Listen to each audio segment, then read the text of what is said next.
In Voice of the People, 90.3 FM. My name is Esther Nwachukwu, and these are the top stories. Supreme Court reserves judgment in Bauchi governor election. Supreme Court reserves judgment on Kano governorship election. Federal government jubilates as London court throws out P&ID's plea to appeal $11 billion judgment. And House of Reps summons Buhari's Minister of Aviation, Sirika, NCAA. Details now.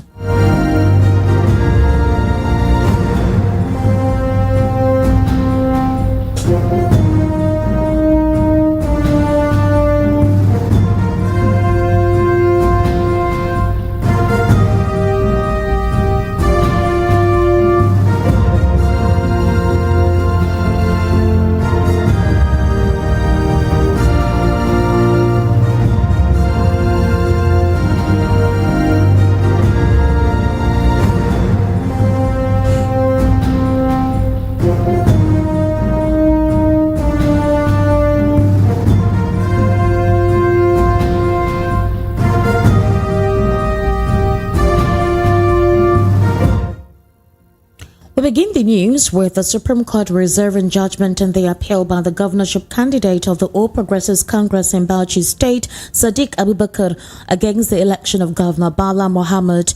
VOP News understands that Abubakar approached the court after the Appeal Court Abuja Division upheld the victory of Governor Mohammed in the governorship election held on March 18. Sadiq Abubakar and his party are demanding that the Apex Court set aside the recent judgment by the Appeal Court, which upheld the election of Bala Mohammed and declare him the winner of the election. While presenting his brief during the court sitting, leading counsel to the APC and its candidate argued that the appellate court overlooked some fundamental issues raised by his client, including alleged non-compliance with the Electoral Act in the election processes. On his part, lead counsel to the respondents, Chris Uche, a senior advocate of Nigeria, urged the Apex Court to uphold the appellate court's decision, arguing that the verdict was in line with sections 148 and 135 of the Electoral Act. After listening to the submissions of the counsels, the five-man panel led by Justice John Iyang Okoro said that a date for the judgment would be communicated to all the parties involved in due course.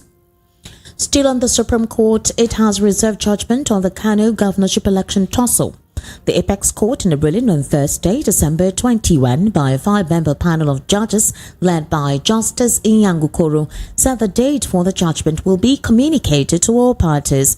Recall, the New Nigeria People's Party and its candidate, Governor Abba Yusuf, instituted a suit at the Supreme Court challenging the ruling of the Election Tribunal, and the Court of Appeal sacked Yusuf as governor after the Independent National Electoral Commission (INEC) had declared him the winner of the March 26 gubernatorial election in Kano State. The tribunal and the appeal court sacked Yusuf as governor of the state and declared Yusuf Gawuna of the All Progressives Congress as the winner, but the New Nigeria People's Party and its candidate challenged the verdict at the Supreme Court.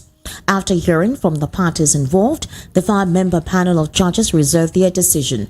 The Kano Election Tribunal had in September deducted 165,663 votes from the 1,019,602 recorded for Yusuf at the polls because the ballot papers were not stamped, signed and dated as required by law. The tribunal then declared Yusuf Gawuna of the All Progressives Congress as the winner. This prompted the New Nigeria People's Party and its candidate to challenge the judgment at the appellate court, but the appeal court on November 17 upheld the tribunal's verdict and argued that Yusuf was not a member of the New Nigeria People's Party when he contested the election. However, controversy threw the verdict days later when a certified true copy of the appeal court judgment surfaced, contradicting the November 17 ruling. The copy of the judgment ruled against and in favor of the New Nigeria People's Party candidate, simultaneously eliciting outrage on social media platforms and the streets, but the appeal court later clarified that a clerical error was responsible for the confusion and the judgment sacking Yusuf stands. A London court has refused to grant an application by Process and Industrial Development (P&ID) seeking to appeal the judgment halting the enforcement of its $11 billion award against Nigeria. In a judgment on Thursday, the presiding judge, Robin Knowles, ruled that the award against Nigeria should be thrown out immediately. On October 23, Knowles halted the enforcement of the award by upholding Nigeria's prayer that it was obtained by fraud and in violation of Section 68 of the English Arbitration Act 1996. The judge found the P&ID had paid bribes to Nigerian officials involved in drafting the Gas Supply and Processing Agreement (GSPA) in 2010. He also found that P&ID illegally possessed Nigeria's privileged legal documents during the arbitration hearings. However, Knowles said he still had to choose from three options after making his determination. Nigeria had argued that the award should be set aside in its entirety, invoking the common law principle that fraud unravels all. But in his pronouncement on December 8, Knowles said he had decided against sending the award back to the arbitration tribunal. He crossed the award in its entirety. Now, in a recent development, the House of Representatives has summoned the former Aviation Minister, Hadi Sirika, to discuss the current state of the Nigeria Air project. Sirika is expected to clarify various issues surrounding the long-awaited National Carrier Initiative. The decision follows a motion by Tagir Dixon highlighting the project's significance and past promises. Sirika had outlined an aviation roadmap in 2016 with the national carrier as a critical element slated for completion by the end of Buhari's term. Dixon noted recent efforts involving Ethiopian Airlines and the issuance of an air transport license to Nigeria Air by the Nigerian Civil Aviation Authority. He added, and I quote, "The last administration spent billions of naira ostensibly to acquire the said new national carrier, but the status of the project remains unclear, regardless of billions of taxpayers' funds utilized on the project. If the negative trend is not investigated, it may lead to issues with accountability and continue to be a recurring expenditure item in the federal budget." The House adopted the motion and directed the committee to invite the NCAA to brief it on the Nigeria Air project and its certification. The Minister of Aviation and Aerospace Development, Festus Keyamo, had in September suspended the Nigeria Air project and the planned concession of some airports. Now, you do know that President Bola Ahmed Tinubu had directed a 50% cut in land transportation fares from today to January 4, 2024 across the country. The president also approved zero fare for train transportation in all the states of the federation within the same period. Reacting to the development, the Nigeria Labour Congress (NLC) dismissed the announcement as unworkable, saying government cannot decree low fares by fiat.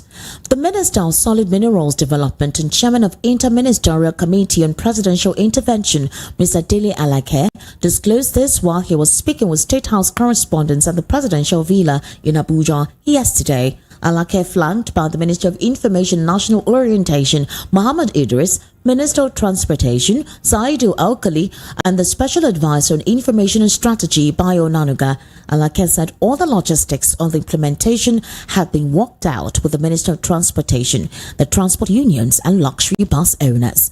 Well, VOP News went on the streets of Lagos to inquire about some residents, some bus drivers, some passengers, if indeed the slash in transportation fare had indeed been implemented. Let's take a listen to them.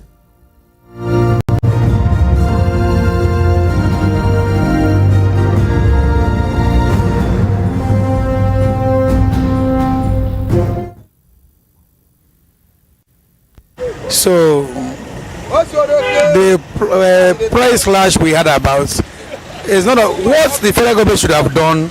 They should have gone straight if they wanted to help the masses, because everybody is not traveling, but definitely everybody is using fuel. They should have cut the cost of fuel. When they cut the cost of fuel, automatically all the drivers will cut costs in transportation. They should cut cost of fuel even if it's only for December. Only for December. If they cut the cost, it will affect everybody. Then the driver will automatically bring down their prices. So it will affect everybody, whether you are using it for your personal business or whatever. The cost of the business will reduce. Not cutting cost of fare for a few days, where you know that it's only for some major company. Then when you give them the money, the waiver to give to them, it might get to them, it might not get to them. If you don't expect me to bring my phone, my motor, do the space and everything, bring it to the garage, and someone will come here and tell me that the federal government said, it does not work like that. So that's the fact. Today, so we don't know anything.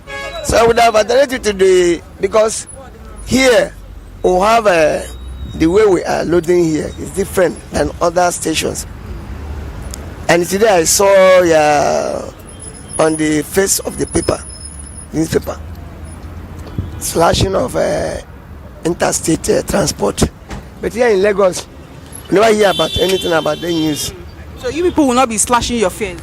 Definitely we have a union. Our union will decide on it. So we can't decide here. Union will decide on it. So if the union decides, will you go with that? Well, we have no option. Because we are under union, we have no option.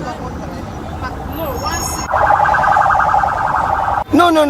What I'm saying that federal government cannot tell, because this is individual that owns these buses. It is not federal government. Federal government does not stand and care for their people. So people are struggling to make their living. So federal government does not assist in anything transportation. They are not assist. So what we should have done that, if federal government should do that, let there be buses so that people can now go. Like if they're giving out high purchased, okay, if it's the cost is 5 million, okay, come go by 2 million, so that people will benefit from it as a citizen. But federal government does not care for that. So why are we not slashing the price? Because they didn't buy any motor for this individual effort. Sister, I beg no vex. I enter motor today, so from Oshodi, they come 7 and 8. Oh boy, the money sef wey me I pay go. When I dey come back, they come add 50 naira for on top. They say fuel subsidy, fuel no dey, all filling stations, fuel dey no dey there. So we can't dey manage ourselves. Instead for we for petrol for the come down for this our country, it instead go up day by day. Now so transport money they add. I pay 250 for Moshedo to 7 and 8 here. So you don't see an assistant. So this thing one I put, he never reach house hand, no, we never see him. So no bus driver tell you today say pay half price? No bus, even self they instead add the price now add them. They don't even tell me make I reduce the money, they add the price now add them, sister. So make una know what una go do, help us. Make federal government help us so they die. So now so me I want to talk my mind. No, I did not pay half price. Instead of paying the half price, they even increase the price. So this country, they are not helping us at all. Every day things are going higher. So people, even the drivers, they were complaining that the price of fuel is much. So things are increasing price every day. Even from here to Delta State is very expensive. I came last week and I paid 25,000 naira from Asaba to Lagos. So the transportation is very expensive. So please, they should help Nigeria. Everything is too high. Please, we are pleading them to help Nigeria so that things will be lower. Already, I've not entered anyone for today, but the previous ones that we do enter, they are not collecting. Instead of that, they will add, because things are very expensive in Nigeria. So the government, they are not helping issues. They are not helping matters at all. They are making poor masses to suffer too much. They should do something about it, more especially that transport issue. Going to East now is only, those a night is 27,000. Talk less of day. So the thing is very annoying and it's too much. They should do something. They should cut the price low so that it can reach everybody, not only the big man. Both the poor masses can have, connect to it. That's all I have to say for now. And those were some residents lamenting the current state of transportation fares and also indicating that they are not aware of any slash in price of transportation fares in order for them to enjoy the Yuletide season. Rather, there is an increment in transportation fares for them getting to one location or the other. Some Nigerians and some critics say possibly let's give it some time. Maybe the introduction of that particular palliative will circulate in the next 3 or 4 days. Meanwhile, the former governor of Jigawa State, Sule Lamido, had said that President Bola Tinubu did not broker peace in Rivers State, but used his office to enhance his party's fortunes. In a statement yesterday, Lamido accused the National Working Committee of the People's Democratic Party of docility. He said it was inconceivable that the party allowed its arch-rival Tinubu to intervene in the dispute between the Rivers State Governor, Similai Fubara, and his predecessor, the Minister of the Federal Capital Territory, Nyesom Wike. Lamido in the statement said it was a point of irresponsibility for the PDP leadership to allow its opponent to settle a political difference between PDP members. He says that if we have one of the two, how come their total absence in the saga playing out in the PDP family in Rivers? Is a docility of the leadership of the PDP so comatose to the extent that President Tinubu of the APC, a sworn rival and opponent, is now the grand patriarch of the PDP? To talk about this and more, right here on the World News at 6, I actually have Mr. Elvis Elimele. He is a political and social affairs commentator, also a journalist of more than 3 decades, and he'll be giving us his perspective on what he thinks on some critical issues that I read out in the World News at 6. Mr. Elvis, good evening and welcome to VOQ 90.3 for FM. Thank you so much. Yesterday you were here. We had conversation on issues. Briefly, would we say it is too early that the slash that was indicated by the president yesterday has not been implemented? As you can hear from the voice on the streets of some Lagosians, they have not felt the impact of that palliative from the presidency. So is the presidency just saying what he's saying without implementation, or is this another form of deceiving? Yeah, I want to first of all thank Voice of the People FM for that voice pop that was played. Okay. That's the essence of journalism. At least the federal government made that announcement yesterday. And today you were on the street to feel the pulse of the people. Yes, I think that's very credible. But the issue here is that why the fire brigade approach. Yesterday the federal government made that announcement. The federal government of Nigeria knows that Nigerians are very good at traveling this period of the year. Why didn't they put these machineries in place since December 1st? Let's even say since December 1st, so that even within the first 1 week of December, they would have been able to tidy up whatever arrangement they want to use to cushion the transportation system of Nigeria to their respective hometowns for the celebration of the Yuletide. One would have expected that.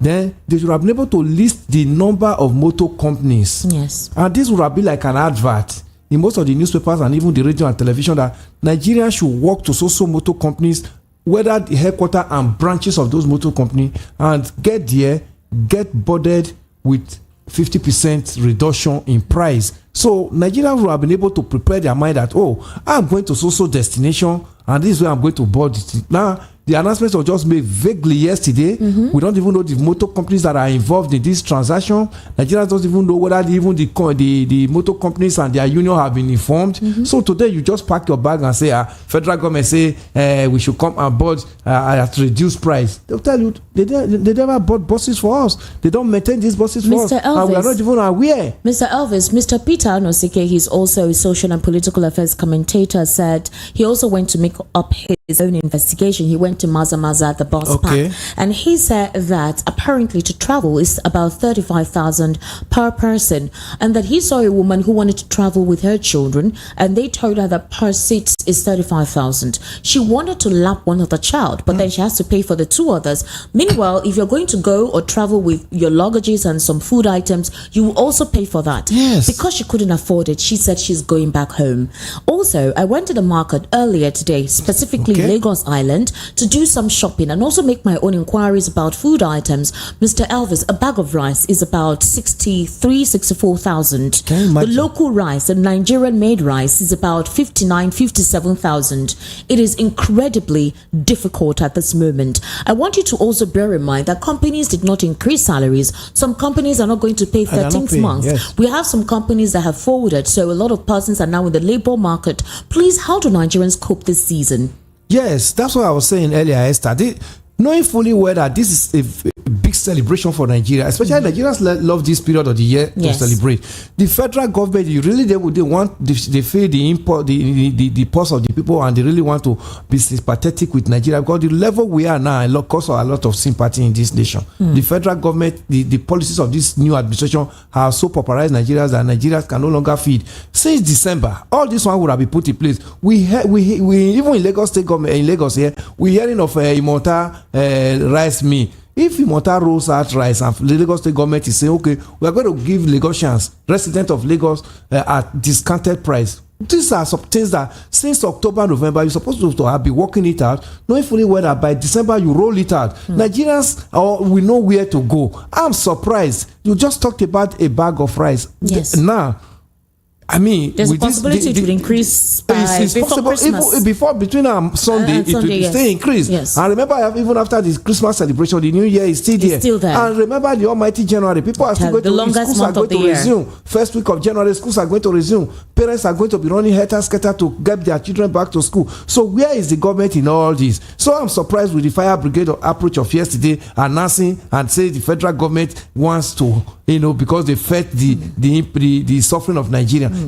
I think they are even adding to it. The Nigerians are not even supposed to hear that, from them yesterday. We are not interested, because if you really want to, be strategic with the plight of Nigerians, these matters ought to have been concluded before now, and Nigerians will have nowhere to go. Let's briefly look at Sule Lamido, former governor of Jigawa State, asking that the resolution signed by Fubara of Rivers State should be torn and thrown in the dustbin. He also said that if the president could quickly intervene physically in the situation in Rivers, why has the president not intervened in the economic dilemma currently bedeviling the nation? He also mentioned the fact that the APC is an arch rival, whereby Rivers State is being governed by the APC with a PDP governor. He instituted that we no longer have a strong opposition party, and that what some critics are saying, that the opposition will be obsolete by 2027, may actually be true. Do we think that Nigeria is being captured? Is Nigeria a state of a mafia or a cartel being run by a mafia don? How soon do you think we will begin to see the implementation of the flowery words being disclosed by the president and his team, and also that the administration of President Bola Ahmed Tinubu truly understand how to govern the nation? Yeah, we're under siege, Esther, by this APC government, and I'm happy that Sule Lamido has spoken on this matter yesterday. He is a chieftain in PDP. He was Jigawa governor for 8 years under PDP. These are the people that should be able to galvanize PDP leaders, stakeholders in PDP, chieftains of PDP, and begin to talk on how to form formidable opposition, to whittle down the power of APC in these next 4 years or 8 years, as the case may be. We saw Buhari, did 8 years and went away with all the problem, all the sufferings of Nigeria. He went away with it. Then again, we have begun another one that we don't even know where this one is rolling us to. So if people like Sule Lamido should speak out now, I want to hear more of PDP stakeholders, PDP chieftain, speaking in line with what he has said. According to sources who were in the venue when that resolution was signed, they said Fubara quickly signed, but came to tell those close to him a different story. They said he told them that he walked out, he did not sign the document, but that indeed he signed. And literally, Rivers people are not happy. They feel he's a very cunning person. So why did Fubara comment something when he knows he did not have the spine to continue?